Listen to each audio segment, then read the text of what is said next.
मायूस मत होना जिंदगी से, मायूस मत होना जिंदगी से। किसी भी वक्त तेरा नाम बन सकता है, किसी भी वक्त तेरा नाम बन सकता है। अगर दिल में हो आग, अगर दिल में हो आग और हौसले हो बुलंद, तो अखबार बेचने वाला भी कलाम बन सकता है, अखबार बेचने वाला भी कलाम बन सकता है। नमस्कार दोस्तों, मैं पीसी एजुकेशन एकेडमी में आपका हार्दिक स्वागत करता हूँ। जैसा कि आपको विदित है कि पीसी एजुकेशन एकेडमी लगातार आपके साथ संघर्ष में लगी हुई है, और आज इनका जो मकसद है पीसी एजुकेशन एकेडमी का, पूरे चैप्टर कम समय में आपको एक बार फटाफट डिवीजन का दौर चल रहा है, जिसमें 2 पार्ट हो चुके हैं, मानव नेत्र वाला और प्रकाश का अपवर्तन और परावर्तन। आज हम आपके सामने जो लेके आए हैं, जैसे हो चुका है पाठ, पर कम समय में कैसे करें ये करने के लिए आए हैं। तो रासायनिक अभिक्रिया व समीकरण, पहला ही चैप्टर, रासायनिक समीकरण और अभिक्रिया, रासायनिक अभिक्रिया व समीकरण, अभिक्रिया व समीकरण।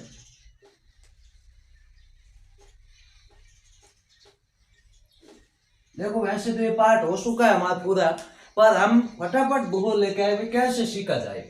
सबसे पहले मैं बात करूं, इस पार्ट में जब भी हम प्रवेश करते हैं, सबसे पहले बात ये आती है कि आखिरकार रासायनिक समीकरण और अभिक्रिया बाद की बात है। पहले सबसे पहले शब्द होता है परिवर्तन। परिवर्तन क्या शब्द है? परिवर्तन का सीधा शब्द का अर्थ है बदलाव, किसी भी वस्तु में बदलाव होना। जैसे हम पहले छोटे थे, बड़े हो गए, जैसे स्कूल में जाते हैं तो बच्चों की क्लास, जब बच्चे आते हैं क्लास का मोल अलग होता है, छुट्टी के बाद स्कूल का मोल अलग होता है। यानी हर जगह संसार में क्या होते रहते हैं, बदलाव होते रहते हैं, और यही बदलाव क्या कहलाते हैं? परिवर्तन कहलाते हैं। क्या कहलाते हैं? परिवर्तन। ठीक है ना? तो बदलाव, बदलाव। अब देखना कि बदलाव दो टाइप्स के होते हैं, बदलाव के दो प्रकार होते हैं। एक होता है भौतिक, क्या होता है? भौतिक। और एक होता है रासायनिक बदलाव, भौतिक परिवर्तन और रासायनिक परिवर्तन। मैं सिंपल समझाना चाहूंगा क्योंकि एग्जाम का दौर है, फटाफट हो जाए। 20 तारीख को वैसे हमारा एग्जाम है, तो जल्दी हमें आगे बढ़ना है। ये लो, भौतिक परिवर्तन वह होता है जिसमें पदार्थ के आंतरिक गुणों में कोई बदलाव नहीं होता है, कोई नया पदार्थ नहीं बनता, कोई प्रकार का स्थायी परिवर्तन नहीं होता। भौतिक परिवर्तन वह है जिसमें पदार्थ के भौतिक गुणों में बदलाव होता है, भौतिक गुणों में बदलाव होता है, पदार्थ के आंतरिक गुणों में बदलाव नहीं होता है। भौतिक गुणों में बदलाव, भौतिक गुणों में बदलाव होता है। इसमें भौतिक गुणों में क्या होता है? बदलाव होता है। और एक बात ये कि इसमें नया कुछ नहीं बनता, नया पदार्थ नहीं बनता, नया पदार्थ नहीं बनता। दूसरी बात ये, एक प्रकार से देखे तो अस्थायी है। क्या है? अस्थायी है। जैसे आपने किसी गुब्बारे पे वजन दिया या भार दिया, तो क्या होगा? उसका जो आकार है वो परिवर्तन होगा। जैसे ही आप हाथ को हटाते हो, वो अपने वापस उसी रूप में आ जाता है। ये उत्क्रमणीय अभिक्रिया है। उत्क्रमणीय का अर्थ आप समझ सकते हो, उत्क्रमणीय का अर्थ होता है दोनों दिशा में चले। कैसे? कि जैसे जल है, ठीक है, जल से बर्फ बना, क्या बना? बर्फ। और जैसे फ्रिज से बाहर लेके आते बर्फ का, वापस क्या बन जाता है? वापस पानी बन जाता है। यानी दोनों दिशा में चले, दोनों दिशा में, ध्यान देना, दोनों दिशा में जो चले उसे उत्क्रमणीय अभिक्रिया कहते हैं। भौतिक परिवर्तन एक उत्क्रमणीय अभिक्रिया, ठीक है ना? भौतिक गुणों में बदलाव होता है, नया पदार्थ नहीं बनता, अस्थायी होता है, उत्क्रमणीय होता है। इसके उदाहरण के टाइप्स पे आप देख सकते हैं, यही महत्वपूर्ण है। जैसे फलों का सलाद, फल काट के देते हैं, सेव काट के, तो क्या हुआ? सलाद बना है ना? नया क्या बना? कुछ नहीं बना। मोम का पिघलना, मोम का जलना रासायनिक हो जाता है, मोम का पिघलना, ध्यान देना, मोम का पिघलना। आगे हम बात करें तो हो जाता है आपके, ले ले जैसे कागज का फाड़ना,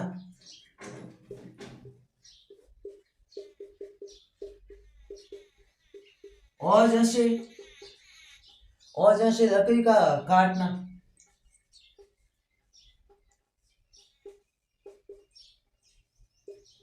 ये हो गया, है ना।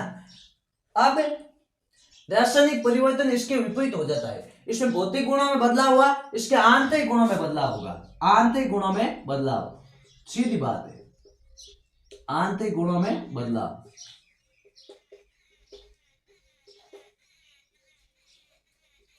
आंतरिक गुणों में बदलाव, ये एक प्रकार से देखें तो ये नया पदार्थ नहीं बनता, इसमें कुछ न कुछ नया पदार्थ बनेगा, नया पदार्थ बनता है, नया पदार्थ बनेगा, ठीक है ना। ये एक प्रकार से अस्थायी होता है, ये स्थायी होता है। क्या होता है? स्थायी होता है, स्थायी परिवर्तन। ये उत्क्रमणीय होता है, ये अनुत्क्रमणीय, यानी एक ही दिशा में चलेगा, अनुत्क्रमणीय, ठीक है ना। ये आपका उत्क्रमणीय है तो ये अनुत्क्रमणीय। अब इसके उदाहरण बड़े खास होते हैं, क्वेश्चन उदाहरणों से ही पूछ लिया जाता है। देखना, पहला मोम का जलना, मोम का जलना, दूध का दही बनना, दूध का दही बनना, दूध का दही बनना। और बताओ, जैसे मोम का जलना हो गया, दूध का दही बनना हो गया, है ना, कागज का जलाना हो गया,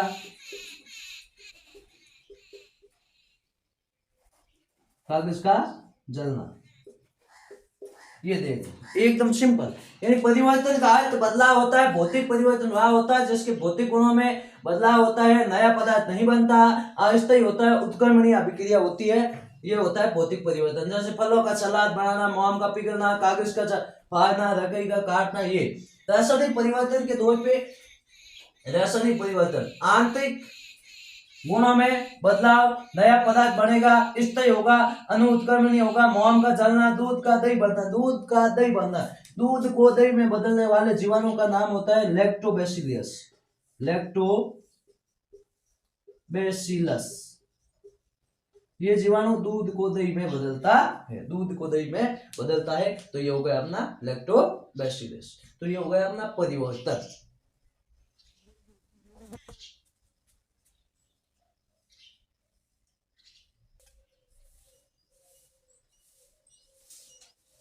रासायनिक परिवर्तन के बाद हम बढ़ते हैं रासायनिक अभिक्रिया की ओर, ठीक है ना। रासायनिक अभिक्रिया,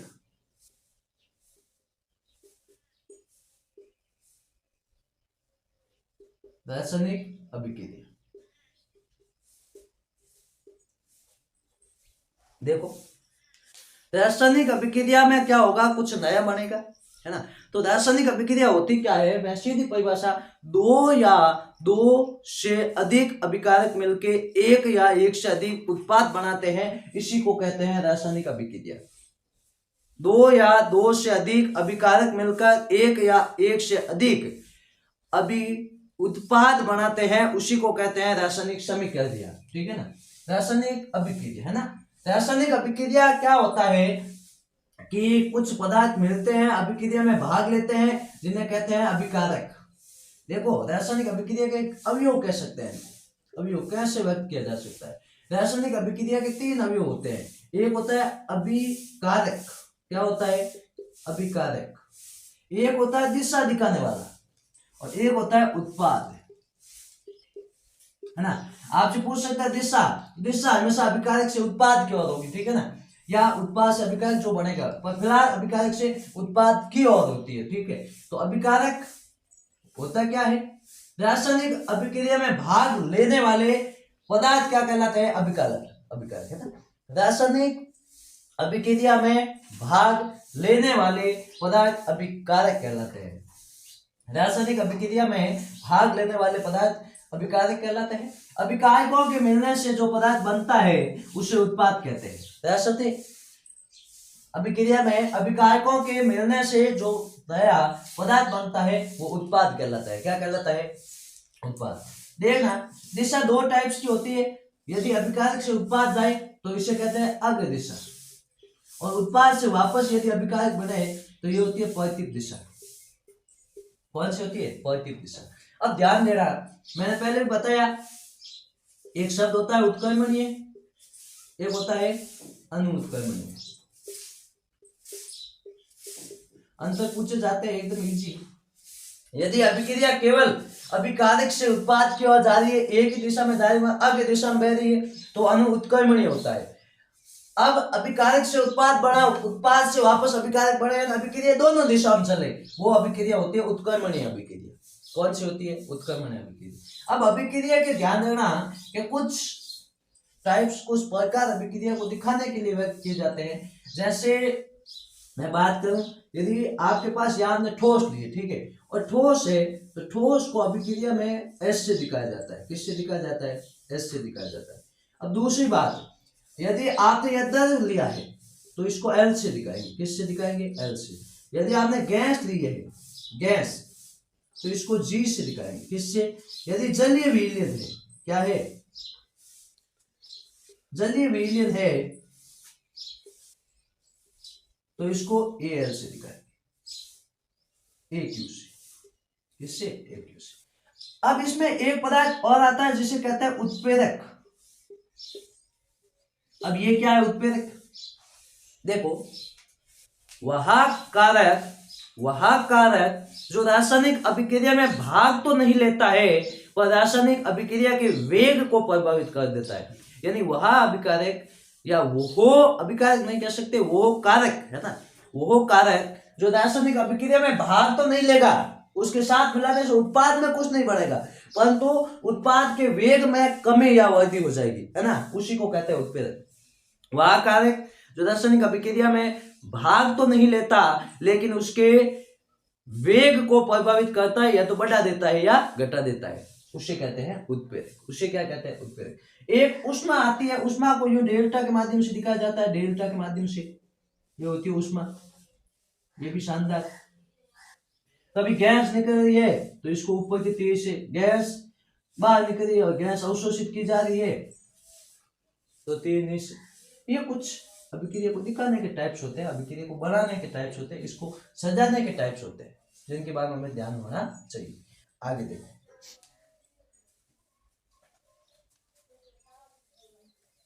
स्क्रीनशॉट ले ले।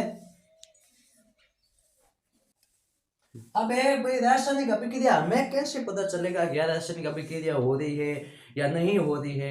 तो वहां रासायनिक अभिक्रिया की पहचान के लिए मैं आपको बता दूं कहाँ रासायनिक अभिक्रिया होगी, ठीक है ना। तो रासायनिक अभिक्रिया की पहचान,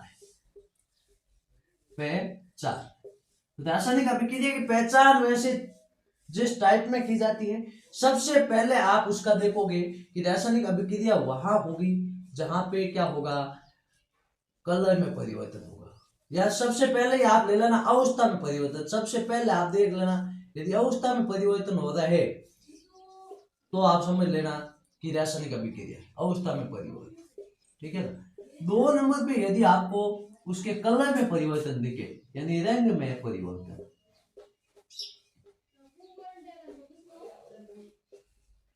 दोनों पे रंग में परिवर्तन, ये तो हो गया।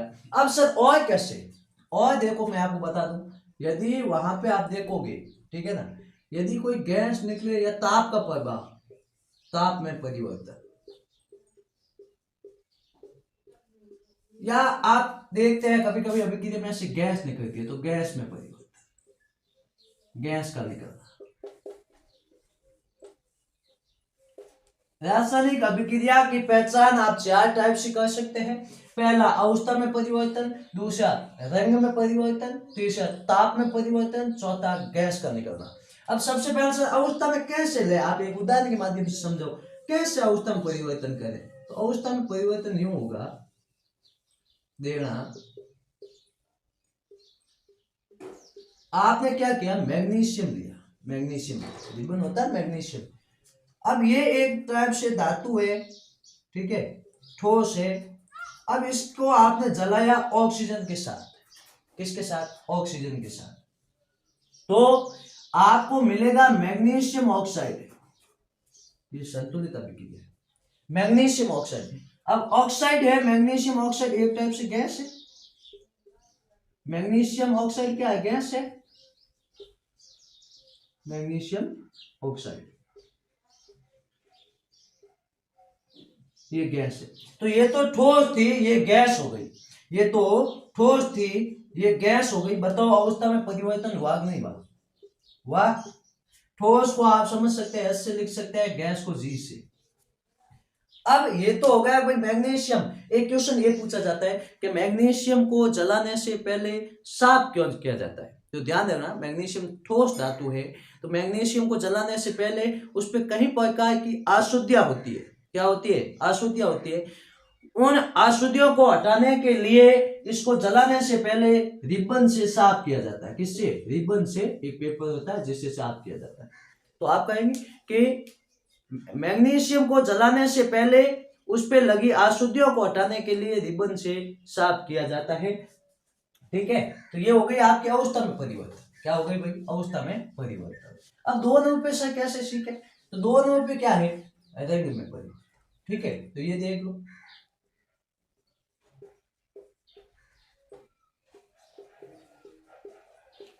कलर में कैसे परिवर्तन होगा? तो कॉपर सल्फेट हरा होता है, इसकी अभिक्रिया आपने जिंक के साथ करी, माना किसके साथ? जिंक के साथ। तो बन गया क्या? या आप जिंक के साथ क्यों कर रहे हैं? आयरन के साथ कर रहे हैं, एक बात है। तो आयरन सल्फेट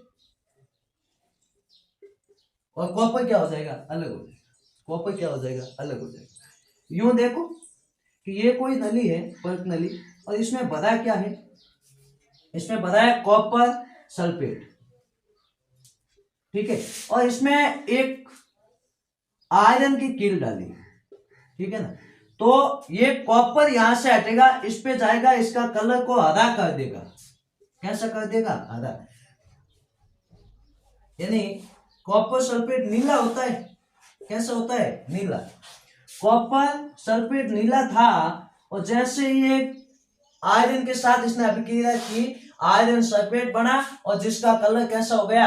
हरा हो गया। कैसा हो गया? हरा हो गया। तो ये कॉपर सल्फेट से अपना आयरन सल्फेट हरा। तो बताओ कलर में परिवर्तन हुआ कि नहीं हुआ? कलर में परिवर्तन हुआ कि नहीं हुआ? भाई नीला था, नीला से हरा हुआ, तो कलर में तो परिवर्तन वही हुआ। ठीक है। अब सर ये तो ठीक है, पर अब आप कह रहे हो इसकी ताप में परिवर्तन होगा, ये कुछ जमा नहीं, जमेगा जमेगा, बस देखते जाओ, है ना। माना H2SO4 है, ठीक है, और इसने जैसे ही जिंक से अभिक्रिया की, किससे? जिंक से, तो बन गया क्या? Zinc sulphate. क्या बन गया? और आपकी जो हाइड्रोजन गैस है, वो गैस क्या किया? बाहर निकल गई। गैस क्या की? बाहर निकल गई। तो ये इसके ताप में क्या हुआ है? परिवर्तन। ताप में क्या हुआ है? इसको आप ताप में परिवर्तन के रूप में भी ले सकते हैं, इसको गैस निकलना, गैस में क्या निकलना भी ले सकते हैं, क्योंकि हाइड्रोजन गैस भी निकल रही। तो ये दोनों जगह आपके काम आ जाएगी। आपको पूछे भाई ताप में कैसे परिवर्तन हुआ? ठीक है, ताप में कैसे परिवर्तन हुआ? तो आप लिखोगे H2SO4 हाइड्रोजन सल्फेट, ठीक है, प्लस जिंक Zn, इनकी अभिक्रिया से जिंक सल्फेट बना। ठीक है, SO4 को सल्फेट कहते हैं। जिंक सल्फेट बना और हाइड्रोजन गैस निकल गई। हाइड्रोजन गैस निकल गई। तो यही आप ताप में परिवर्तन ले सकते हो, यही गैस का निकलना कह सकते हो। तो यह है रासायनिक अभिक्रिया को पहचानने के तरीके। अब सर क्यों रासायनिक अभिक्रिया पहचाने? रासायनिक अभिक्रिया आखिरकार मामला है क्या? देखो कि ये एक टाइप से देखें तो रासायनिक अभिक्रिया क्या है, ध्यान होना चाहिए भाई कहाँ रासायनिक अभिक्रिया हो रही है। देखो कि भौतिक परिवर्तन क्या है, रासायनिक यम का, तो कहाँ एक नया पदार्थ बनता है, क्या इससे बनेगा नहीं बनेगा, यहाँ पे रासायनिक अभिक्रिया क्या आती है? काम आती है। अब रासायनिक अभिक्रिया को तत्वों के रूप में दिखाया जाता है, जिसको कहते हैं, आप समझ सकते हैं, समीकरण। क्या कहते हैं? समीकरण। तो मैं रासायनिक अभिक्रिया के समीकरण यहां से आगे बढ़ूंगा, ध्यान देना। रासायनिक अभिक्रिया हो गया, अब है रासायनिक समीकरण, ध्यान देना।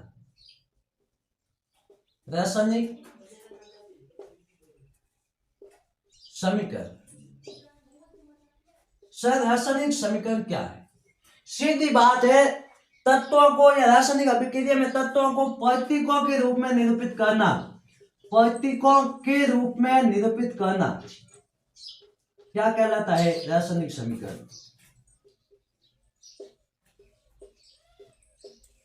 सीधी बात है, सीधी बात है भाई, कुछ कहने की आवश्यकता नहीं है कि रासायनिक अभिक्रिया में तत्वों को प्रतीक के रूप में निरूपित करना क्या कहलाता है? रासायनिक समीकरण। क्या कहलाता है? रासायनिक, सीधी अभिक्रिया। रासायनिक अभिक्रिया में तत्वों को प्रतीकों के द्वारा निरूपित करना क्या कहलाता है? रासायनिक समीकरण। कैसे सर, एक समझाए तो यह ध्यान देना भाई। मैं वही उदाहरण मैग्नीशियम को लेता हूं। मैंने लिखा मैग्नीशियम, ठीक है। अब मैग्नीशियम को मैंने माना ऑक्सीजन से अभिक्रिया करे, ठीक है, ऑक्सीजन से अभिक्रिया करे। ऑक्सीजन से अभिक्रिया करे बना मैग्नीशियम ऑक्साइड। क्या बना? Magnesium oxide.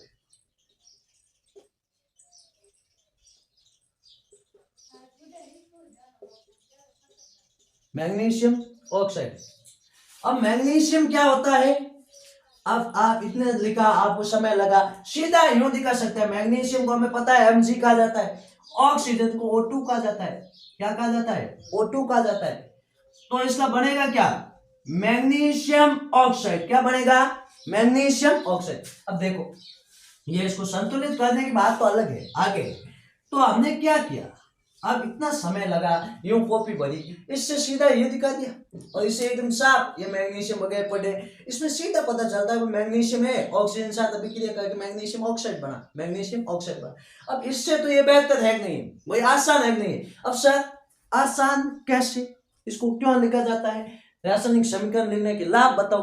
तो लाभ भी होते हैं, लाभ भी होते हैं। क्यों लिखा जाता है? इसके उपयोग है, लाभ है।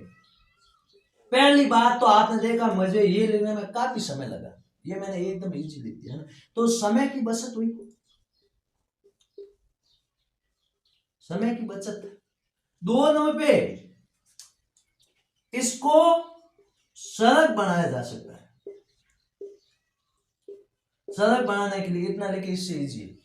तीसरा भाई समय की बचत हुई, सरल बनाए, इससे एकदम पूर्ण जानकारी मिलती है। क्या मिलती है? पूर्ण जानकारी, एकदम पूरी। तो ये इसकी आपको पूछ सकते हैं कि रासायनिक समीकरण लिखने के लाभ बताओ। तो रासायनिक समीकरण क्यों लिखे जाते हैं, इसके लाभ। तो आप कहोगे समय की बचत। अब इसमें ज्यादा पूछे 2 नंबर क्वेश्चन तो आपको पूरा लिख देना कि इसमें समय की बचत, इसको लिखने में समय लगता है, इससे सीधा है कि इसको प्रतीक के रूप में लिखा जाए जिससे समय की बचत होती है, इससे देखने में सरल होता है, इजी होता है, ठीक है, और ये देखने से इसमें पूरी जानकारी मिलती है। तो इसके लाभ सीधा याद कर दो, समय की तो बचत, समय की तो बचत, सरल बनाने में और पूर्ण जानकारी में, और पूर्ण जानकारी में, ये इसके लाभ हो गए। ये इसके क्या हो गए रे? लाभ हो गए। तो ये अपना एकदम क्या हो गया? इजी। अब रासायनिक समीकरण क्या होते हैं? इसके भी कुछ प्रकार होते हैं। रासायनिक समीकरण के भी क्या होते हैं? कुछ प्रकार होते हैं। सर आप ये क्या कह रहे हो? सत्य कह रहा हूं, रासायनिक समीकरण के भी प्रकार होते हैं। कौन कौन से? तो रासायनिक समीकरण 2 प्रकार का होता है, ध्यान देना। रासायनिक समीकरण, रासायनिक समीकरण के भी 2 प्रकार होते हैं, ध्यान देना है आपको। एक होता है संतुलित समीकरण। क्या होता है? आपने संतुलित भोजन पढ़ा होगा। सर संतुलित समीकरण तो पहली बार पढ़े। एक होता है असंतुलित समीकरण, असंतुलित है समीकरण, ये तो खूब पढ़ा कि जिसमें पोषक तत्वों की कमी होती है उसे असंतुलित समीकरण कहते हैं, असंतुलित भोजन कहते हैं। ये यहाँ पे असंतुलित समीकरण का मामला क्या है, कुछ बताओ भाई। संतुलित, सीधी बात, वहां पोषक तत्व पूरे होते हैं भोजन में, और यहाँ पे क्या होना चाहिए? यहाँ पे परमाणु या अणु है ना, तो परमाणु या अणुओं की संख्या समान होती है, उसे क्या कहते हैं?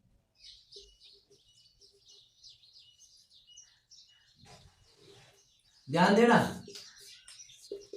सीधी आपको मैं बताऊं कि रासायनिक अभिक्रिया में दो चीजें होती है। एक होता है अभिकारक, क्या होता है अभिकारक, इससे बनता है क्या है उत्पाद। तो वह रासायनिक अभिक्रिया जिसमें अभिकारक और उत्पाद के परमाणुओं या अणुओं की संख्या समान हो उसे क्या कहते हैं संतुलित समीकरण। वह समीकरण जिसमें अभिकारक और उत्पाद में परमाणु या अणुओं की संख्या समान हो उसे कहते हैं संतुलित समीकरण। क्या कहते हैं भाई संतुलित समीकरण। अब सर कैसे है, तो ध्यान देना कि ये है C+O2, तो इसका CO2 बना, बताओ मुझे, यहां भी C एक, यहां भी एक, O2 O क्या दो, O क्या दो। सर इससे भी काम नहीं जमा तो मैग्नीशियम का तो याद है ही, मैग्नीशियम को चला दो, क्या बन गया मैग्नीशियम ऑक्साइड। अब सर मामला यहाँ Mg1 है, यहाँ Mg1 है, ठीक है, यहाँ O2 2 है, यहाँ पे 1 है, तो आपको यहां भी लगाना होगा यहाँ भी। अब देखो बराबर, अब देखो Mg2 Mg2 O2 2 O2 2, तो ये हो गया, यानी वह समीकरण, वह रासायनिक समीकरण जिसमें अभिकारक व उत्पाद दोनों के परमाणु या अणुओं की संख्या समान हो उसे क्या कहते हैं संतुलित समीकरण कहते हैं। क्या कहते हैं भाई संतुलित समीकरण। तो सर ये तो मामला हम काफी हद तक सीख गए हैं, पर ये असंतुलित वाला ये मामला क्या है। अरे ये तो है, इससे पहले इसको और एक नाम से जाना जाता है कंकाली। कंकाली हम कहते हैं कंकाल तैयार करो बस, बाकी हम बना लेंगे, ठीक है नक्शा। तो असंतुलित सीधी बात है, इसका विपरीत है। बोलो वह, मैं पीछे पीछे बोलो, वह रासायनिक समीकरण, वह रासायनिक समीकरण जिसमें अभिकारक व उत्पाद के परमाणुओं की संख्या असमान होती है। क्या होती है असमान होती है, उसे असंतुलित समीकरण। आप जैसे ऑफलाइन में बोलता ना, ऐसे में पीछे पीछे बोलो, वह रासायनिक समीकरण, वह रासायनिक समीकरण जिसमें अभिकारक और उत्पाद में परमाणु या अणुओं की संख्या समान नहीं होती है उसे कहते हैं असंतुलित समीकरण। क्या कहते हैं असंतुलित। सर कैसे, लो CuO2 के साथ कार्बन मोनोऑक्साइड बना, एक जहरीली गैस है। मैं कहूं कार्बन मोनोऑक्साइड एक ऐसी गैस है जिससे आदमी यदि रात भर ले ले तो सुबह उसके सीधे फोन पे लगते हैं, सीधे फोन पे गाने लगेंगे, स्ट्रेस लगेंगे, तू हवा सा था बह गया, तू हवा सा था बह गया, ऐसे ऐसे शानदार शानदार गाने लगेंगे उसके लिए।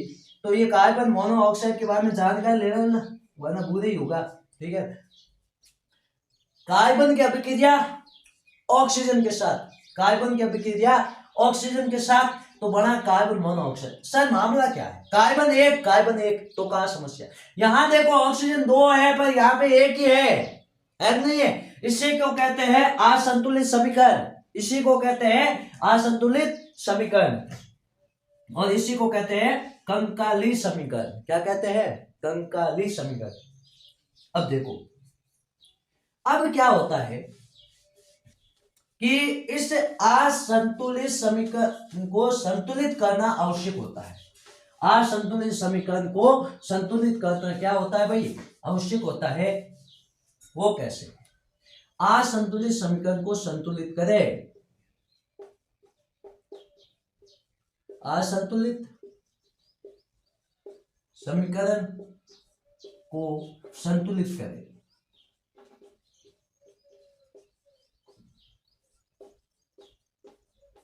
संतुलित करें। देखो साहब सीधी बात है कि आपको कोई भी असंतुलित समीकरण दे दे, जैसे ये दे दिया और इसका बना दिया H2। चल अब देखो मैं सबसे पहले तो ये कहूंगा कि असंतुलित समीकरण को संतुलित करने वाली जो विधि होती है उसका नाम है हीट एंड टॉयल विधि। हीट एंड टॉयल विधि। तो असंतुलित समीकरण को संतुलित करने वाली विधि है कौन सी, हीट एंड टॉयल विधि। हीट एंड टॉयल विधि। इस विधि को एक अन्य नाम से जाना जाता है अनुमान विधि। अनुमान विधि ये होती है। देखो, असंतुलित समीकरण को संतुलित करने वाली विधि का नाम है हिट एंड टॉयल विधि। हिट एंड टॉयल विधि, इसको कहते हैं अनुमान विधि। क्या कहते हैं? अनुमान विधि। अब ये होती क्या है, इसके कुछ चरण है जो मैं आपको इस समीकरण को संतुलित करके बताऊंगा। H2O2 H2O, सबसे पहला चरण है, आप इसको ब्रैकेट में लिखे, ये लो लिख दिया ब्रैकेट में। ब्रैकेट में लिखने के बाद इनके तत्वों को लिखे। कैसे सर? तत्व यहां पे अभिकारक के और यहां पे उत्पाद, ठीक है। अब ध्यान देना, तत्व कौन कौन से हैं सर? यहां पे हाइड्रोजन है, H2 नहीं लेना है, हाइड्रोजन H, हाइड्रोजन में H लेना है, और O है सर, ठीक है। अभिकारक में कितने हैं? S सर 2 है, उत्पाद में सर 2 है, ठीक है।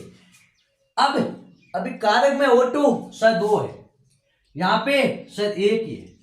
देखो, कुछ ऐसे किया जाता है, कुछ समीकरण संतुलित दे दिए जाते हैं, कहते हैं कि इसको संतुलित करो, तो आपको पहले ब्रैकेट के रूप में लेना है, फिर 2 नंबर पे सारणी के माध्यम से देखता है कि संतुलित है कि नहीं। यदि यहाँ पे आपको सब समान मिले तो संतुलित है, सीधे ही आप कह दो। और यहाँ देखो, हाइड्रोजन संतुलित है पर ऑक्सीजन असंतुलित है, 2 है, यहाँ पे 1 है, तो लिखेंगे 3 नंबर पॉइंट के रूप में ऑक्सीजन को संतुलित करने पे। ऑक्सीजन संतुलित कैसे करें? तो यहाँ पे 2 है तो इसको भी 2 बनाए, तो 2 से गुणा किया, 2 से गुणा किया, तो 2 से ऑक्सीजन को गुणा किया। ध्यान देना, तो हाइड्रोजन भी आगे है तो इसको भी 2 से गुणा हो गया, है ना।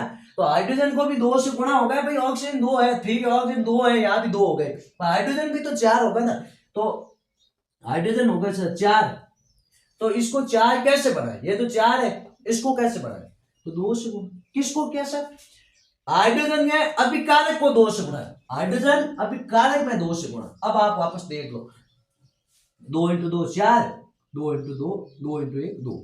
अब ये संतुलित है, देख, अब देख लो, है नहीं संतुलित। तो ऐसे इसको संतुलित किया जाता है। ऐसे छोटे क्वेश्चन संतुलित के भी दिए जाते हैं, संतुलित के भी दिए जाते हैं। अब सर बात यह है, आप लंबे समय से कह रहे हो संतुलित असंतुलित, तो इनको संतुलित क्यों करें? संतुलित करने का कारण क्या है? असंतुलित समीकरण को संतुलित करना क्यों आवश्यक है? तो विज्ञान में हर चीज का कारण है, बड़ा विज्ञान में मैं कहता हूं हर चीज का कारण है।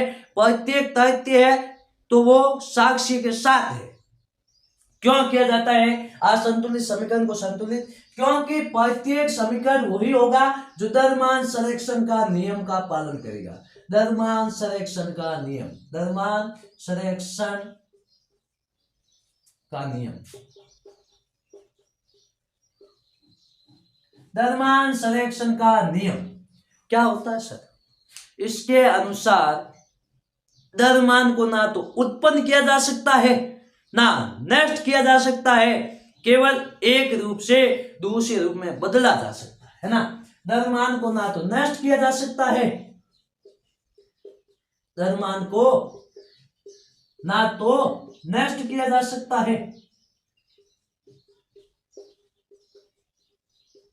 ना तो नष्ट किया जा सकता है ना, ना ही उत्पन्न किया जा सकता है, ना ही उत्पन्न किया जा सकता है।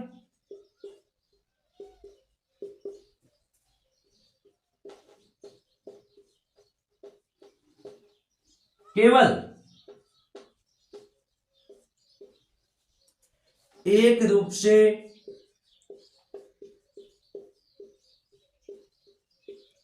दूसरे रूप में बदला जा सकता है या रूपांतरित किया जा सकता है।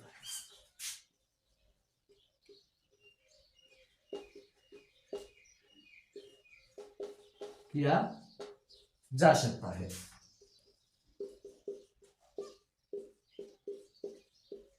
देखो सन, द्रव्यमान संरक्षण का नियम क्या होता है? क्यों क्योंकि कभी भी असंतुलित समीकरण को संतुलित किया जाना आवश्यक है। आपसे पूछे कि असंतुलित समीकरण संतुलित क्यों किया जाता है, तो आपको सीधा कहना है कि असंतुलित समीकरण को संतुलित किया जाता है क्योंकि द्रव्यमान संरक्षण के नियम के आधार पर संतुलित करना आवश्यक है। कैसे? इसने नियमित सीधा देखो क्या कहता है, द्रव्यमान को ना तो उत्पन्न किया जा सकता है ना ही नष्ट किया जा सकता है, केवल एक रूप से दूसरे रूप में रूपांतरित किया जा सकता है। द्रव्यमान को बदला जा सकता है इधर से इधर, पर ना तो आप नया द्रव्यमान उत्पन्न कर सकते हैं ना द्रव्यमान को नष्ट कर सकते हुए इस संसार में, इस पृथ्वी पे द्रव्यमान नियत बना है। द्रव्यमान क्या बना हुआ है? नियत बना हुआ है। यह है द्रव्यमान संरक्षण का नियम, द्रव्यमान संरक्षण का नियम।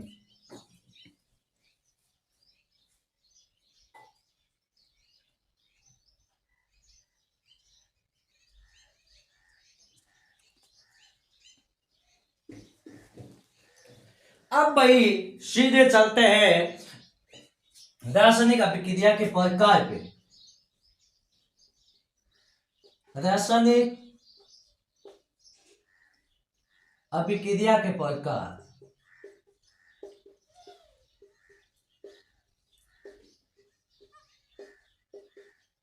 एक एक के बारे में पढ़ेंगे। सबसे पहला होता है संयोजन अभिक्रिया।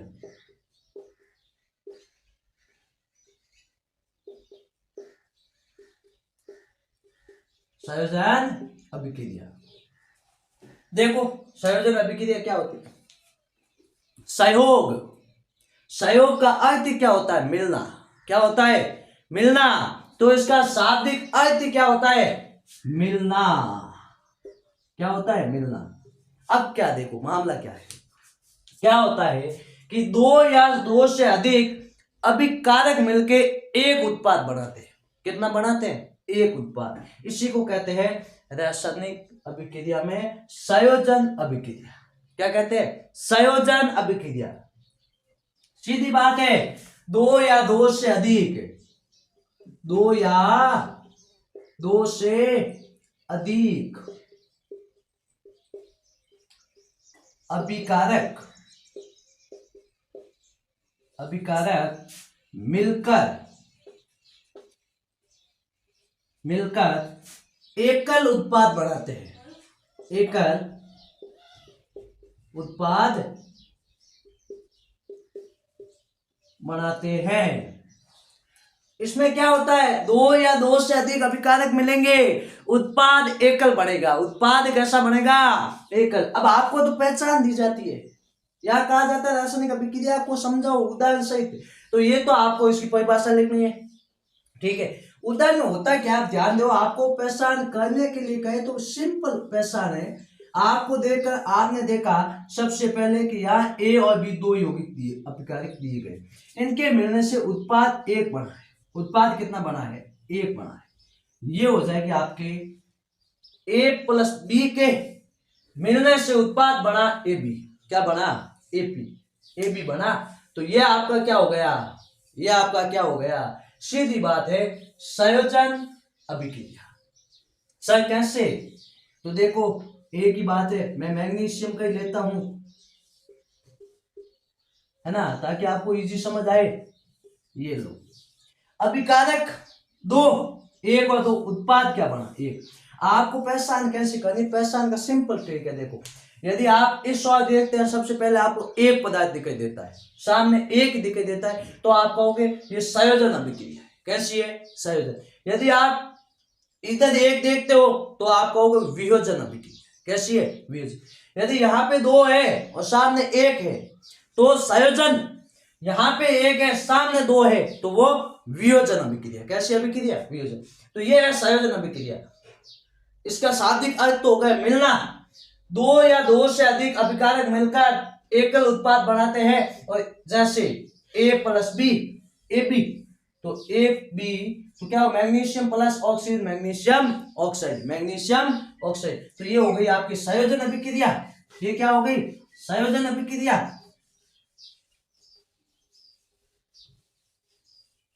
अब है आपकी वियोजन अभिक्रिया। शानदार। वियोजन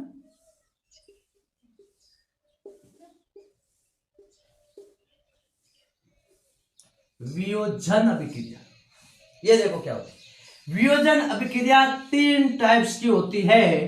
पहली होती है, दूसरी और तीसरी, ठीक है ना। तो जैसे विद्युत धारा के प्रभाव से विद्युत वियोजन अभिक्रिया, विद्युत वियोजन अभिक्रिया, प्रकाशीय वियोजन अभिक्रिया, ताप वियोजन अभिक्रिया, ताप वियोजन अभिक्रिया।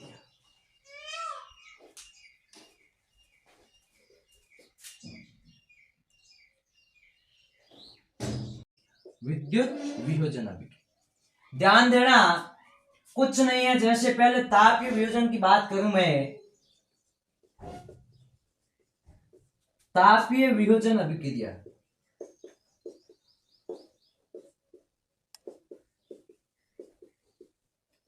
तापीय वियोजन अभिक्रिया, किसी रासायनिक अभिक्रिया में, किसी रासायनिक अभिक्रिया में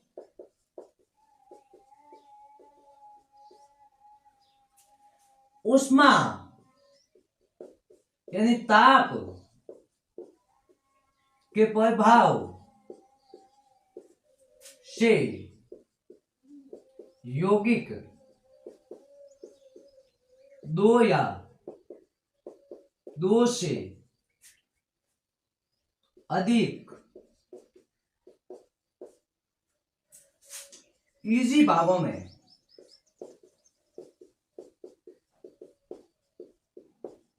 टूट जाता है, उसे तापीय वियोजन कहेंगे, वियोजन अभिक्रिया कहेंगे।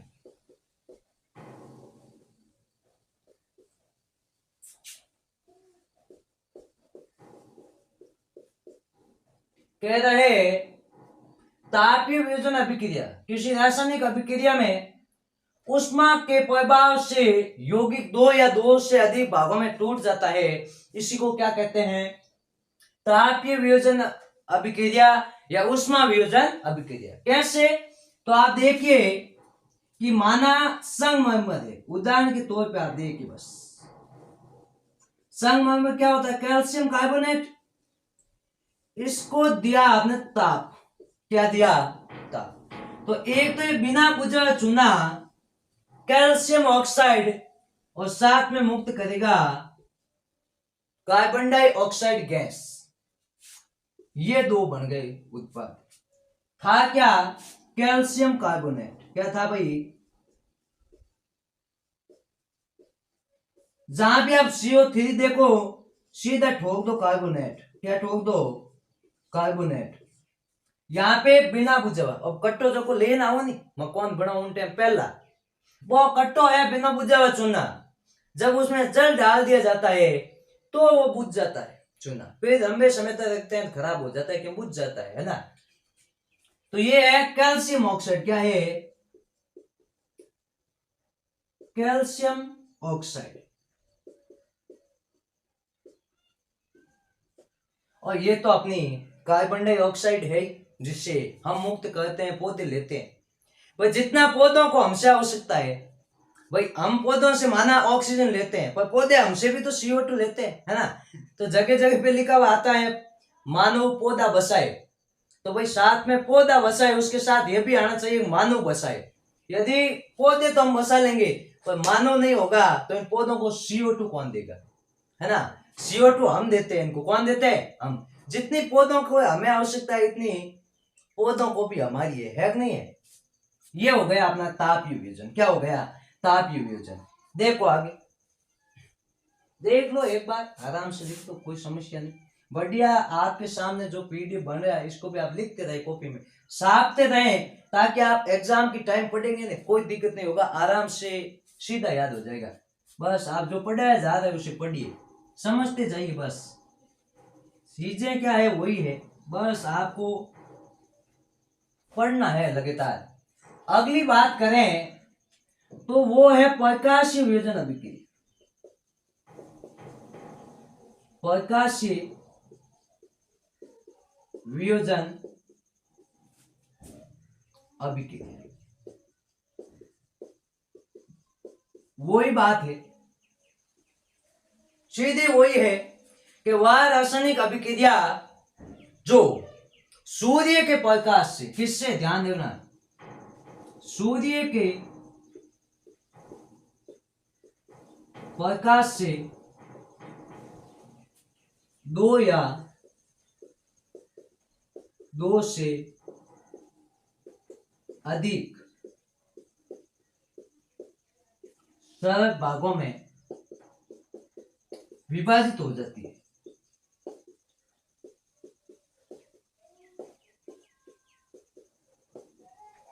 हो जाती है या टूट जाती है, एक ही बात है। उसे क्या कहेंगे, प्रकाशीय वियोजन अभिक्रिया। क्या कहेंगे, प्रकाशीय वियोजन अभिक्रिया। जैसे मैं सिल्वर ब्रोमाइड लेता हूं, इसका आपने ठोका सूर्य का प्रकाश, क्या ठोका, सूर्य का प्रकाश, और भाई साहब सिल्वर हो गया अलग और ब्रोमाइड हो गया अलग। क्या हो गया, अलग हो गया। सिल्वर अलग हो गया, ब्रोमाइड क्या हो गया, अलग हो गया। बस ये वाक सूर्य के प्रकाश के प्रभाव के कारण उसका दो या दो से अधिक भागों में विभाजित हो जाना ही क्या है, प्रकाशीय वियोजन अभिक्रिया। क्या है भाई, प्रकाशीय वियोजन अभिक्रिया।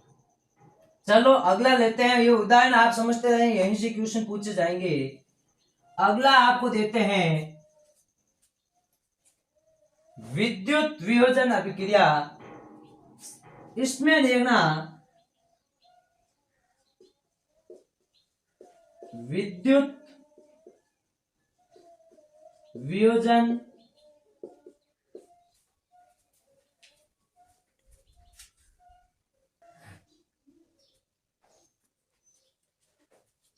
विद्युत वियोजन अभिक्रिया, ध्यान देना,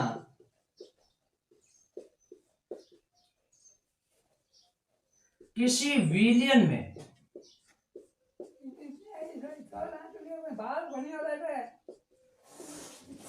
किसी विलयन में विद्युत धारा, किसी विलयन में विद्युत धारा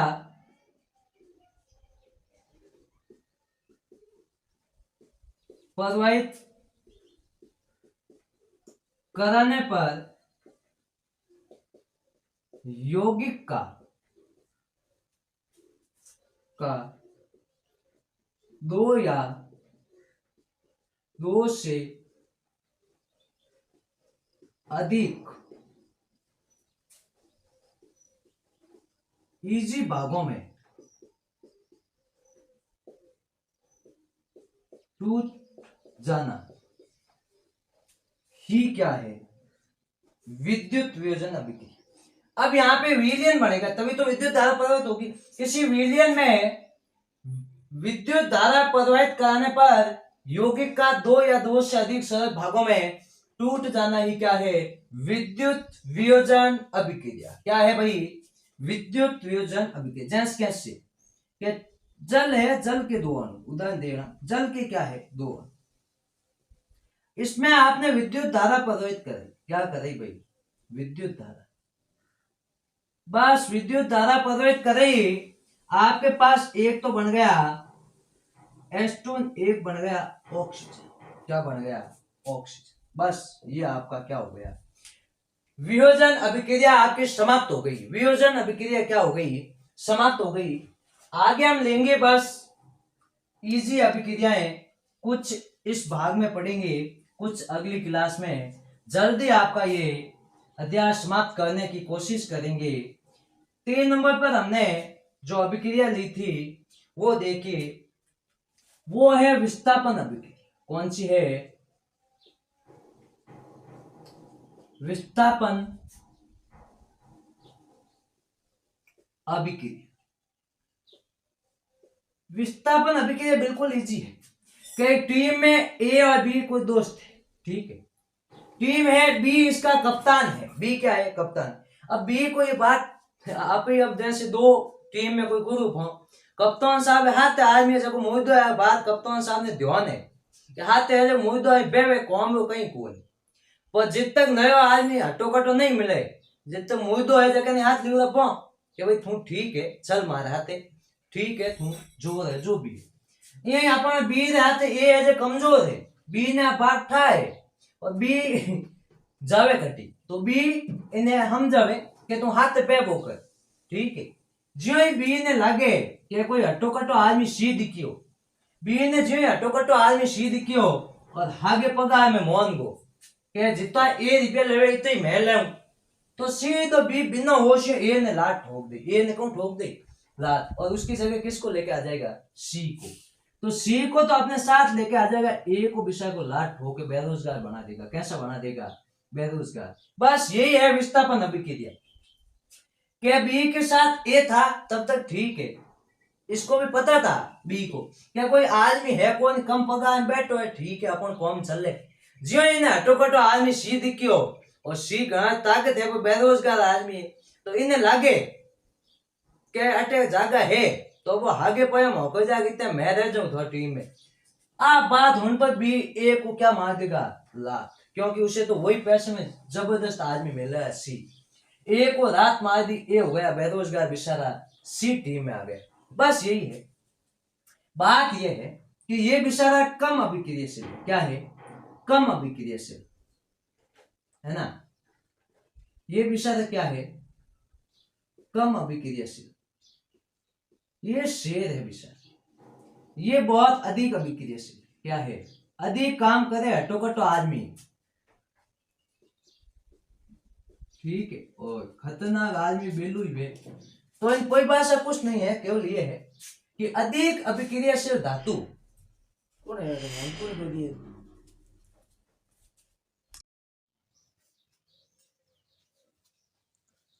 हाँ अभिक्रिया ऐसे इसकी परिभाषा ऐसे लिखेंगे आप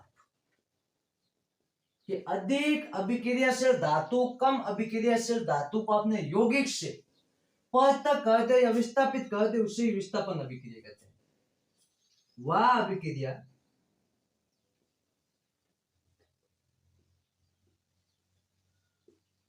जिसमें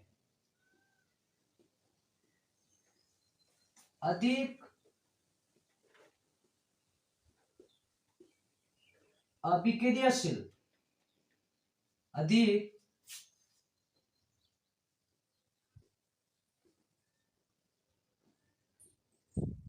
अभिक्रियाशील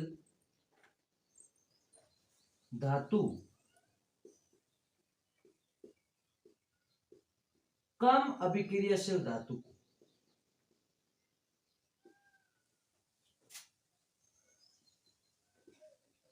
धातु को अपने यौगिक से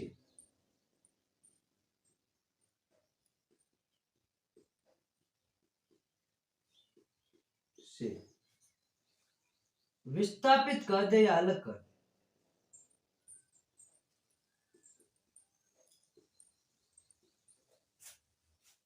कर दे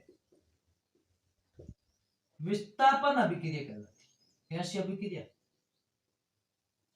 विस्थापन अभिक्रिया कहलाती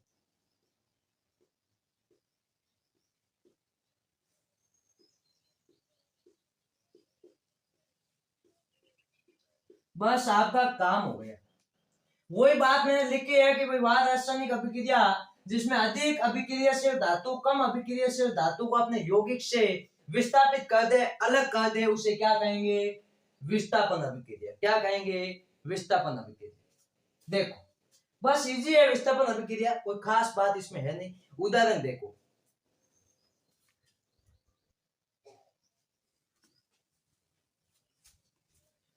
जैसे देखना इसके उदाहरण समझते हैं यहीं से मैं परिभाषा एक बार मिटा के यहाँ आपको उदाहरण समझा दूं जैसे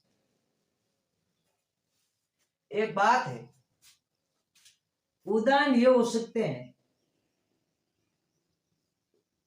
कि कॉपर सल्फेट का विलयन है आप समझ गए होंगे ए कौन हो गया कॉपर SO4 सल्फेट हो गया बी इसको कोई अन्य खतरनाक आदमी दिखा जिंक Zn क्या दिखा जिंक जैसे दिखा सल्फेट को खतरनाक आदमी सल्फेट ने अपने साथी को कहा भाई तू हट अब तेरा काम नहीं है तू गया तू बेरोजगार हो गया क्या हो गया बेरोजगार और अपनी टीम थी एसोफोर, अपने साथ किसको लेके आ गया? जिंक को। किसको लेके आ गया? जिंक।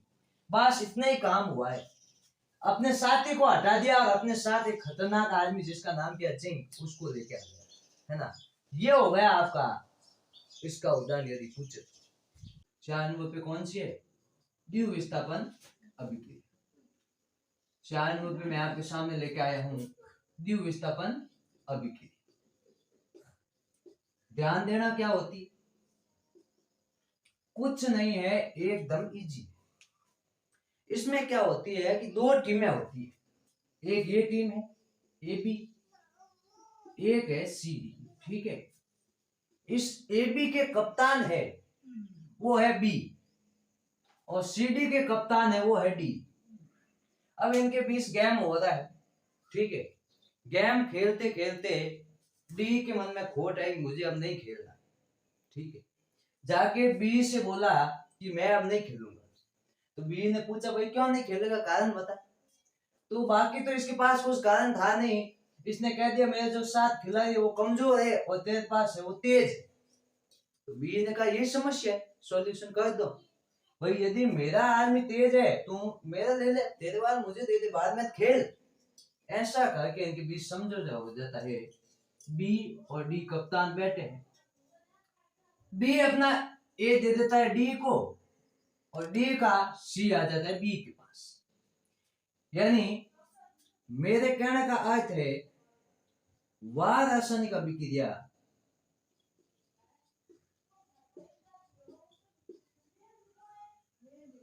अभिक्रिया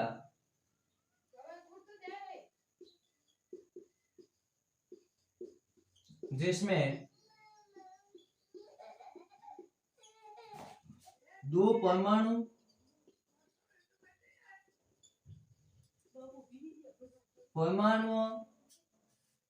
या अणुओं तत्वों का परस्पर आदान प्रदान हो जाता है, उसे द्विविस्थापन अभिक्रिया कहते हैं। यानी वह रासायनिक अभिक्रिया जिनमें तत्व तो आगे ही है, केवल परमाणु हटी हटी हुए, एक इनो इने इनो इन, इधर से इधर हो जाते हैं, उनका आदान प्रदान हो जाता है, इसी कहते हैं द्विविस्थापन अभिक्रिया। कैसे सर? जैसे मैंने एक कप्तान लिया है, उदाहरण लिया है, ध्यान देना। उदाहरण के तौर पे मैं लेता हूं HCl, हाइड्रोक्लोरिक अम्ल। इसके साथ मैं लेता हूं NaOH, NaOH। अब देखो कप्तान साहब सी है, OS है, अपनी जगह पे है, OS अपनी जगह पे है। अब S तो दे दिया इसको और Na लेके आ गया अपने साथ। NaCl नमक हो गया, साधारण नमक। SOS क्या हो गया? जल। क्या हो गया? जल। ये लो, ये हो गई द्विविस्थापन अभिक्रिया का उदाहरण। बिल्कुल कुछ नहीं है, दो या जो दो ग्रुप है, टीमें है, उन्होंने अपना एक एक खिलाड़ी इधर से उधर किया, उनके बीच से आदान प्रदान हो गया, इसी को क्या कहते हैं? द्विविस्थापन अभिक्रिया। देखिए ध्यान से इसे।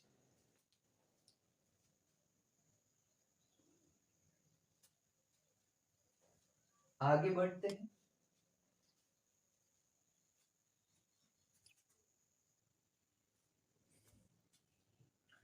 अब हम लेते हैं पांचवी अभिक्रिया,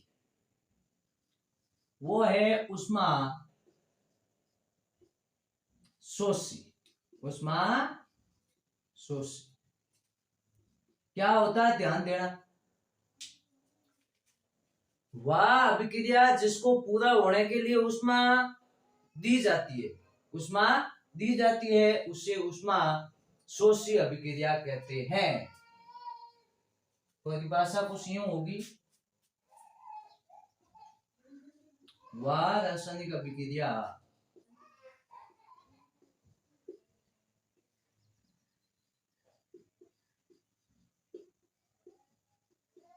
वह रासायनिक अभिक्रिया जिसको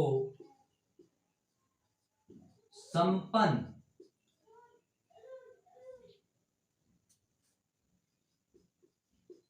होने के लिए ऊष्मा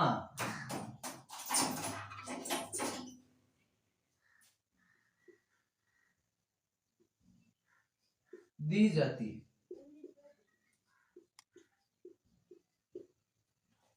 उसे ऊष्मा शोषी अभिक्रिया।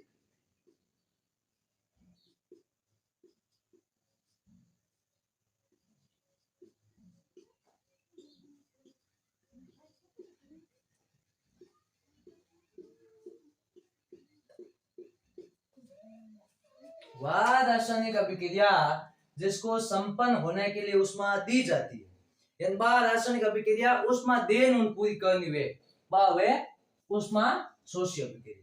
जिसे संपन्न होने के लिए बाहर से ऊष्मा दी जाती है उसे क्या कहते हैं? ऊष्मा शोषी अभिक्रिया।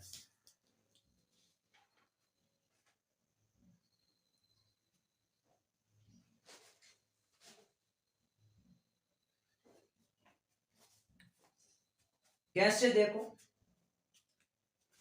कि एक NO2 है, ठीक है, इसको आप ऊष्मा देंगे ना तभी ये नाइट्रोजन प्लस ऑक्सीजन में विखंडित हो जाती है। क्या हो जाती है? अब आपको चिन्हों के माध्यम से आपकी पहचान कैसे होगी? तो इसमें ऊष्मा को माइनस के रूप में दिखाया है। किसके रूप में? माइनस के रूप में। चिन्ह होगा माइनस का, ऊष्मा शोषी। भाई शोषी शब्द में मतलब क्यों है? ये सीधे अवशोषण कर। तो जबकि अभिक्रिया संपूर्ण होने में ऊष्मा अवशोषित करे, बाकी बाजे ऊष्मा शोषी अभिक्रिया की बाजे ऊष्मा शोषी अभिक्रिया। देखो एक बार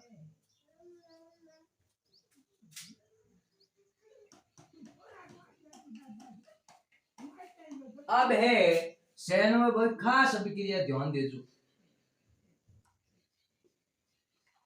ऊष्मा शेपी अभिक्रिया, ऊष्मा शेपी अभिक्रिया।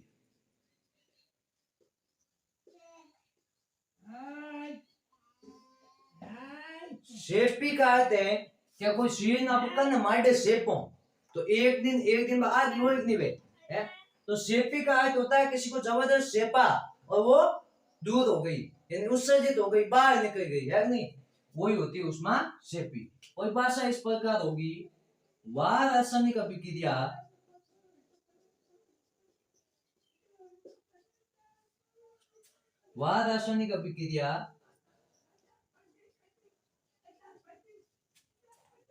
जिसमें ऊष्मा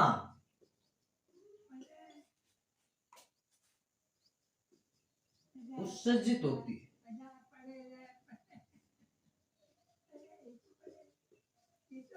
है या बाहर निकलती है, उसे क्या कहेंगे?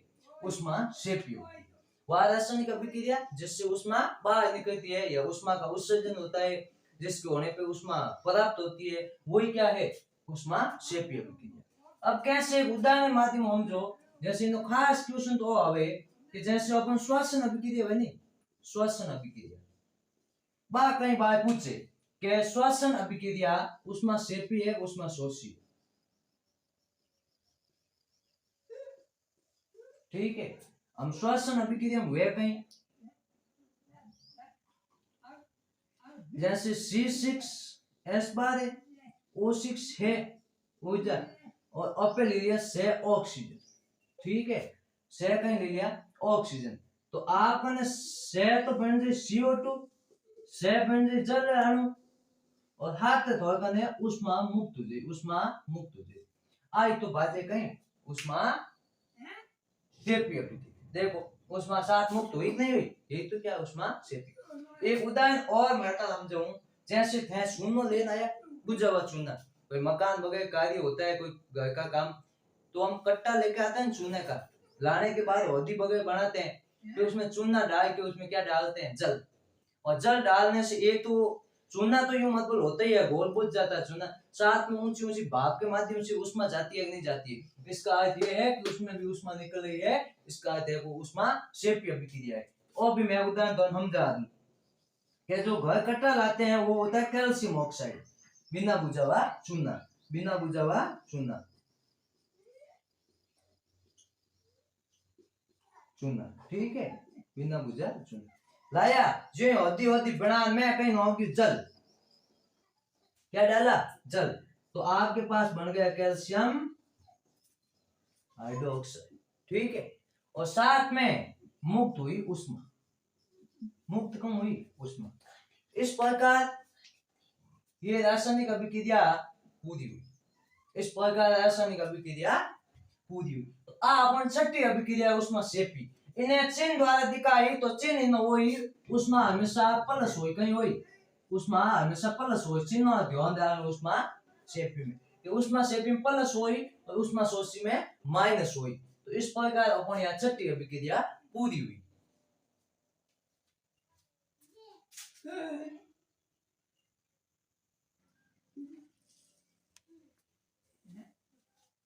अब मैं दो अभिक्रिया हाथ पैडू, एक तो है ऑक्सीकरण,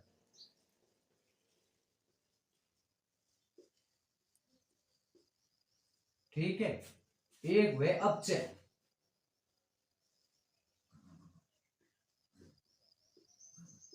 ध्यान दीजिए, ऑक्सीकरण मत बोलो आप समझगा, आज तो समझगा ऑक्सीजन जो योग वे जिनमें बा ऑक्सीकरण अभिक्रिया बाजे की बाजे ऑक्सीकरण अभिक्रिया। तो पहला पॉइंट होगो, इसमें ऑक्सीकरण का योग होता है, ऑक्सीजन का योग,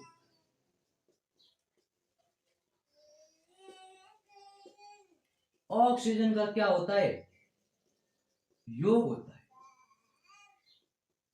ऑक्सीजन का योग होता है, ठीक है। इनमें ऑक्सीजन योग हुआ तो अपचयन अभिक्रिया कम हुई, भाई अपचयन अभिक्रिया में ऑक्सीजन की कमी हुई है,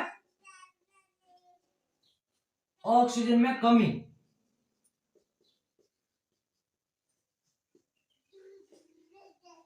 ऑक्सीजन में कमी। अब अपचयन अभिक्रिया में हाइड्रोजन की वृद्धि हुई, कहीं हुई हाइड्रोजन का योग,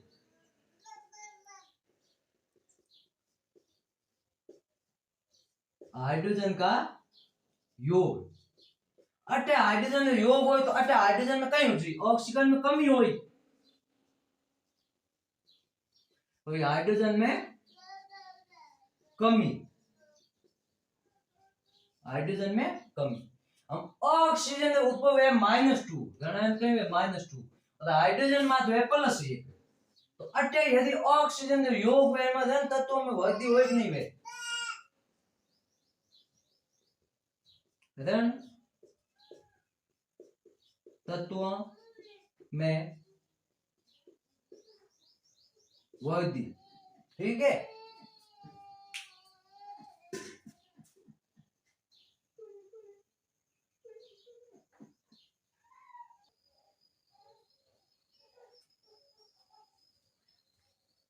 हाँ, तो ऋण तत्वों में वृद्धि, तो अटे अपन ऋण तत्वों में कमी, तत्वों में कमी, ऋण तत्वों में कमी। तो अटे ने अब ऋण तत्वों में कमी हुई तो अट हाइड्रोजन का योग हो, हाइड्रोजन में +1 हुए, हाइड्रोजन का योग हुई प्लस हुई हाथे योग हुई, ये धन तत्वों में कहीं हुई वृद्धि हुई नहीं वे, धन तत्व में वृद्धि, में वृद्धि, अटे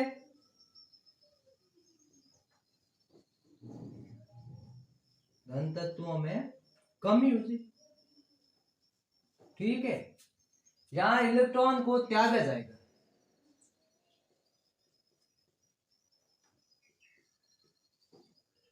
इलेक्ट्रॉन को त्यागता है, यह इलेक्ट्रॉन को त्यागता है, यह इलेक्ट्रॉन को ग्रहण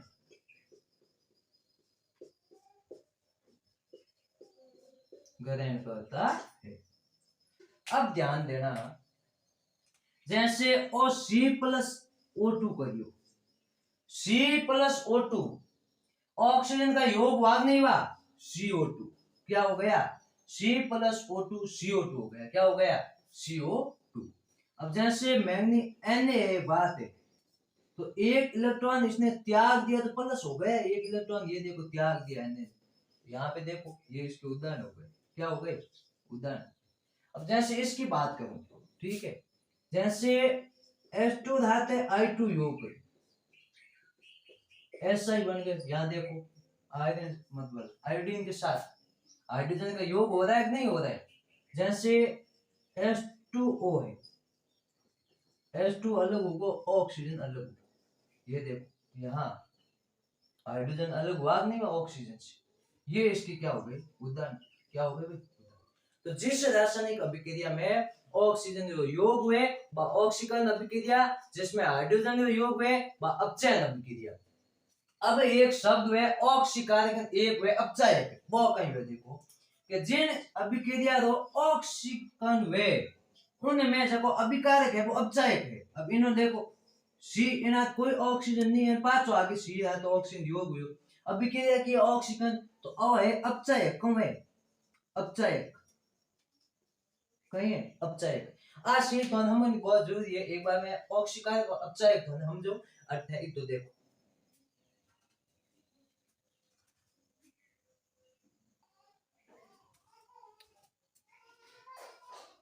तो आज अपन आज जो हमारी आगे की क्लास है इसमें हम सीखेंगे रेडॉक्स अभिक्रिया, कैसी अभिक्रिया, रेडॉक्स अभिक्रिया।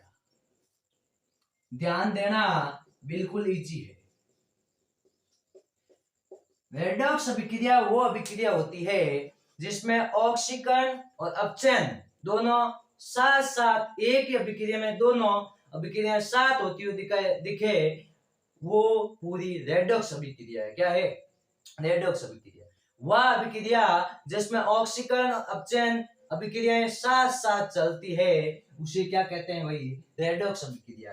एक उदाहरण के माध्यम से मैं समझाऊंगा, जैसे लिखा है कॉपर सल्फेट, ठीक है, कॉपर सल्फेट, इसमें आपने माना आयरन डाला, क्या डाला, आयरन। ध्यान देना परिभाषा मैंने पहले ही बता दी, वह अभिक्रिया जिसमें ऑक्सीकरण और अपचयन दोनों अभिक्रियाएं साथ साथ चलती है उसे रेडॉक्स अभिक्रिया कहते हैं। क्या कहते हैं, रेडॉक्स अभिक्रिया।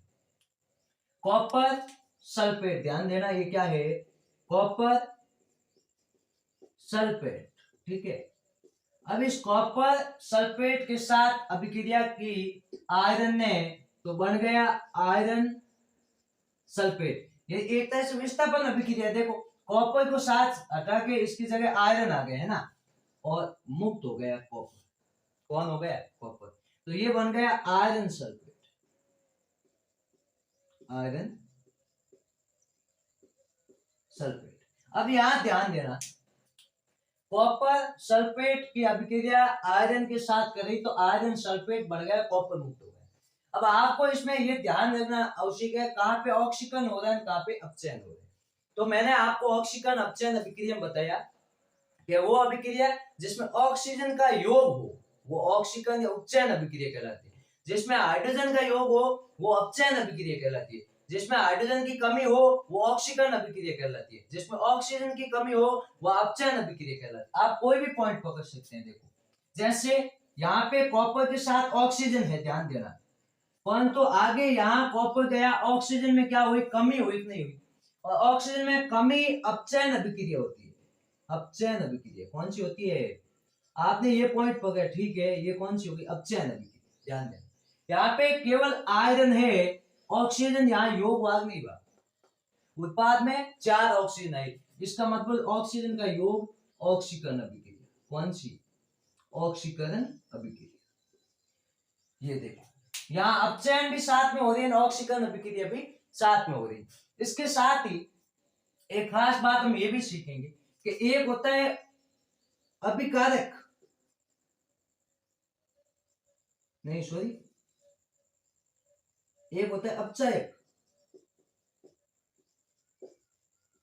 ठीक है, और एक होता है ऑक्सीकारक।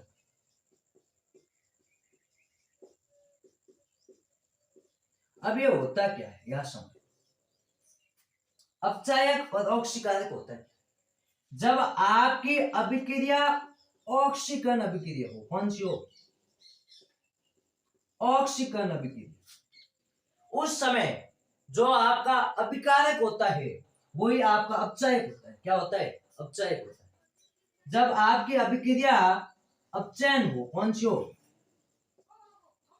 अपचयन अभिक्रिया होती है, उस समय जो आपका अभिकारक है, कौन? अभिकारक, ध्यान देना, वही अभिकारक आपका ऑक्सीकारक कहलाता है। क्या कहलाता है? ऑक्सीकरण अभिक्रिया में जो आपका अभिकारक होता है वो तो अपचायक कहलाता है। अपचयन अभिक्रिया में जो अभिकारक होता है ऑक्सीकारक कहलाता है। ये विपरीत है। अब देखो, ऑक्सीकरण अभिक्रिया शायद ये है, इसमें अभिकारक कौन है? एफ है, एफ ही है। तो ये इस समय आपका क्या हो गया? अपचायक। क्या हो गया? अपचायक। बात समझ में आई? जैसे ऑक्सीकरण अभिक्रिया नहीं, सॉरी, अपचयन अभिक्रिया, ये रही सर अपचयन अभिक्रिया, इसमें अभिकारक ये रहा सर, ये अभिकारक, ये इस समय आपका क्या है? ऑक्सीकरण। क्या है भाई? ऑक्सीकारक। तो आपको रेडॉक्स अभिक्रिया होती क्या है? कि वह अभिक्रिया जिसमें ऑक्सीकरण और अपचयन साथ साथ चले, दोनों अभिक्रियाएं साथ साथ हो, उसको रेडॉक्स अभिक्रिया कहते हैं। जैसे कॉपर सल्फेट में आयरन मिलाया, आयरन सल्फेट प्लस कॉपर बना, इसमें कॉपर सल्फेट से कॉपर, अपचयन अभिक्रिया क्योंकि ऑक्सीजन की कमी हो रही है, आयरन से आयरन सल्फेट, ऑक्सीजन की वृद्धि हो रही है, इसका अर्थ है कि ऑक्सीकरण अभिक्रिया है। अब एक होता है अपचायक, एक होता है ऑक्सीकारक। तो अपचायक, ऑक्सीकरण अभिक्रिया जो होती है उसका जो अभिकारक होता है वही अपचायक है। क्या है? तो वही अपचायक है। और ऑक्सीकारक, ऑक्सीकारक मतलब अपचयन अभिक्रिया की, अपचयन अभिक्रिया जो अभिकारक हुए वो ऑक्सीकारक बाजे, कहीं बाजे ऑक्सीकारक। तो ये अभिक्रिया आपको रेडॉक्स क्या होती है, अपचायक क्या होता है, ऑक्सीकारक क्या होती है, ये चीजें मैंने आपको समझाया। अब एक बचती है सबसे अंतिम अवक्षेपण अभिक्रिया, वो देखो आप।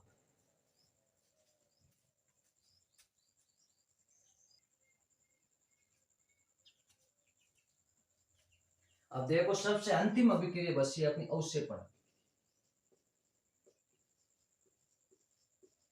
अवक्षेपण अभिक्रिया वो अभिक्रिया होती है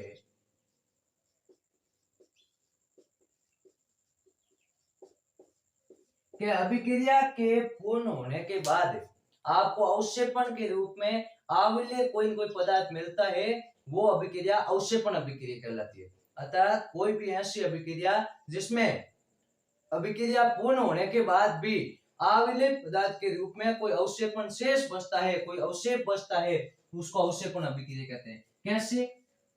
जैसे एक उदाहरण के माध्यम से हम समझे, जैसे बेरिलियम क्लोराइड लेते हैं, इसकी अभिक्रिया पोटेशियम सल्फेट के साथ करते हैं, K2SO4। ठीक है, ये क्या हो गया? बेरिलियम सल्फेट, नहीं सॉरी क्लोराइड है ना, ये हो गया आपका पोटेशियम सल्फेट,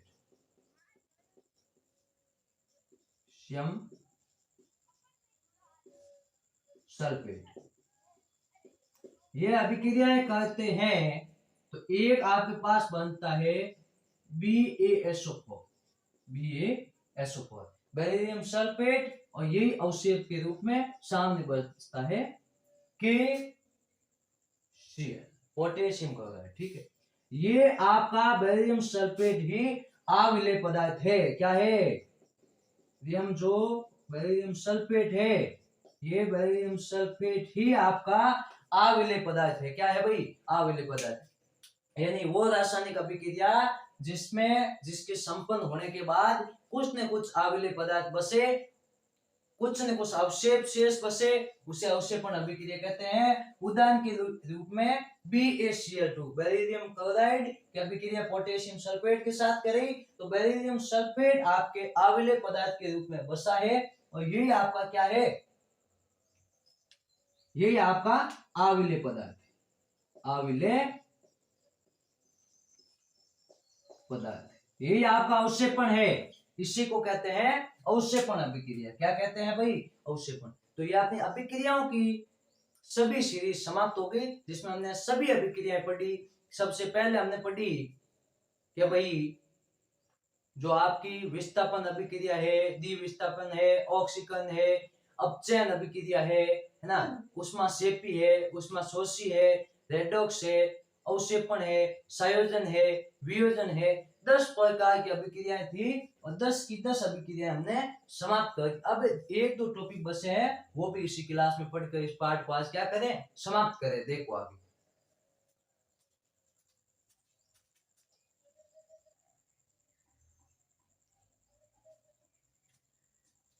अब इसके दो अंतिम जो टॉपिक बचे हैं, जैसे संसारण ले लेते हैं। संसारण होता क्या है? कोई भी धातु है ना, धातु का वायुमंडल में उपस्थित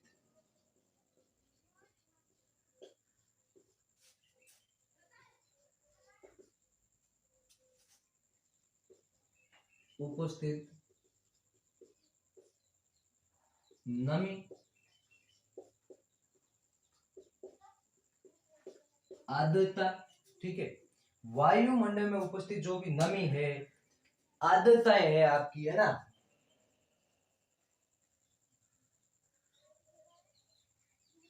आयु, जैसे क्या कोई भी धातु है वो वायुमंडल में उपस्थित नमी है, आर्द्रता है, कोई शुद्धि है, अशुद्धि है, ठीक है, कोई अशुद्धि है, या गैसों के संपर्क में आने से, है ना, गैसों से क्रिया करके संसारित हो जाती है। क्या हो जाती है? संसारित हो जाती है, इसे संसारण कहते हैं। इस प्रक्रिया को संसारण कहते हैं। क्या कहते हैं? संसारण कहते हैं। ध्यान देना कि कोई भी धातु वायुमंडल में उपस्थित नमी है, आर्द्रता है, कोई सूक्ष्म कोई भी अन्य चीज है, या जैसे जल हो गया, वायु में उपस्थित गैस हो गई, इन सब से अभिक्रिया करके उनका संसारण, उनका ह्रास हो, उनको नुकसान हो, तो ऐसी जो अभिक्रिया है, ऐसी प्रक्रिया को संसारण कहते हैं। क्या कहते हैं? संसारण। जैसे भी यही बात देखो कि लोहा है, लोहा वायु में ऑक्सीजन और जल के संपर्क में आने से उस पे क्या, जैसे जंग की पद्धत आ जाती, तो उसका ह्रास हुआ नहीं हुआ। ऐसे ही माना जैसे आपकी चांदी है ना, चांदी जैसे आपकी अभिक्रिया करे सल्फर के साथ, तो उस पे काले कलर की जो परत आ जाती है, ये उसका क्या है, ह्रास है। जैसे तांबा ऑक्सीजन से अभिक्रिया करेगा तो उसका ह्रास हो जाएगा, है कि नहीं? ऐसी ही ये ह्रास होता है, ये नुकसान होता है, इसी प्रक्रिया क्या कहते हैं? संसारण कहते हैं। क्या कहते हैं? संसारण। जैसे मैं उदाहरण के तौर पे यही बात हम ज्यादा लेंगे कि जैसे उदाहरण के तौर पे हम लेते हैं, सबसे पहले बात है लोहे को। किसको लेते हैं? बात है कि लोहा सबसे पहला, जैसे लोहे पे जंग लगना, लोहे पे जंग लगना, ध्यान देना। अब लोहा है, यानी ये कोई भी लोहा यानी आयरन है, ठीक है। अब इस लोहे एक तो ऑक्सीजन के साथ अभिक्रिया करे, किसके साथ? ऑक्सीजन साथ। एक करे जल के साथ, किसके साथ? जल के साथ। तो इस पे क्या लगेगी? जंग लगेगी। क्या लगेगी? जंग। भाई लोहा ऑक्सीजन और जल के साथ संपर्क करते क्या लगेगी? अब जंग। अब आज क्वेश्चन ये आते हैं काफी बार, इनको जंग से बचाए कैसे, इन्हें जंग से बचाए कैसे? तो सबसे पहला आप बचाने के उपाय में लगा सकते हैं। बचाने के उपाय इनमें आप ले सकते हैं, पहला जैसे पेंट करके, ठीक है, ग्रीस लगा के,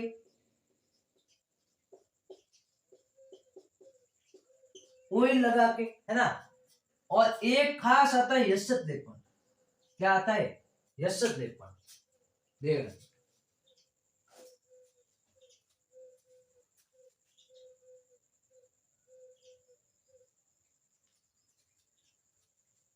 अब एक जैसे इसको मैं ऊपर लिख दूं, है ना,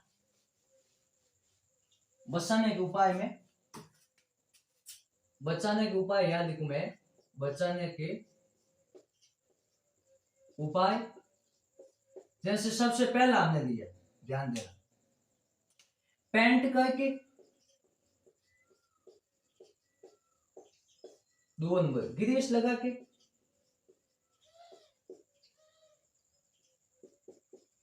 ऑयल लगाकर,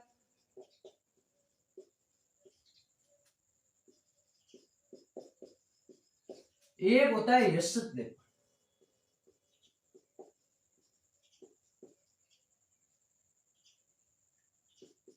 यशत लेपन क्या होता है? लोहे पे जो जिंक की परत चढ़ी जाती है, लोहे पर जिंक जस्ता, जस्ते की परत चढ़ाना, चढ़ाने की प्रक्रिया यशत लेपन। आप आयरन लेके आए, आते ही उस पे काट कलर करते हैं, यानी इस पे वो काट कलर का मतलब है वो जस्ता है और उसकी परत उस पे चढ़ी जाती है, ताकि जो लोहा है वो वायु और जल के संपर्क में नहीं आए। और एक का भी तीनों में से देखो, आयरन, वायु और जल, तीनों में से एक का भी संपर्क टूटता है तो वो वहीं पे क्या हो जाती है, जंग नहीं लगती। इसका मतलब आप यदि उस पर यशत लेपन कर देंगे, जिंक की परत चढ़ाएंगे, तो वो सीधा लोहा वायु के संपर्क में नहीं आएगा, और संपर्क में नहीं आएगा तो उस पर जिंक नहीं लगी, उस पर मतलब जंग नहीं लगेगी। ये होते हैं इसके बसाने। जैसे मैं बात करूं, एक बात है, 2 उदाहरण पे लेते हुए, जैसे तांबा है, तांबे में आपने ऑक्सीजन से अभिक्रिया की, ठीक है, तो उस पे हरी परत आ जाती है। उसका तांबा जब भी ऑक्सीजन के साथ अभिक्रिया करेगा, तांबा होता है कॉपर, ऑक्सीजन के साथ अभिक्रिया करके कॉपर ऑक्साइड बनाएगा और ये हरी परत आएगी। कैसी आएगी? हरी। ये भी इसके संसारण का उदाहरण है। किसका है? संसारण। जैसे आपने सिल्वर ली Ag और इसकी अभिक्रिया करा दी सल्फर के साथ, तो सिल्वर सल्फर, और ये कैसे कलर की हो जाएगा? काले। ठीक है, इसमें की परत आ जाती है। ये इसकी क्या है? उदाहरण है। तो संसारण अपना यही पे क्या होता है? समाप्त होता है।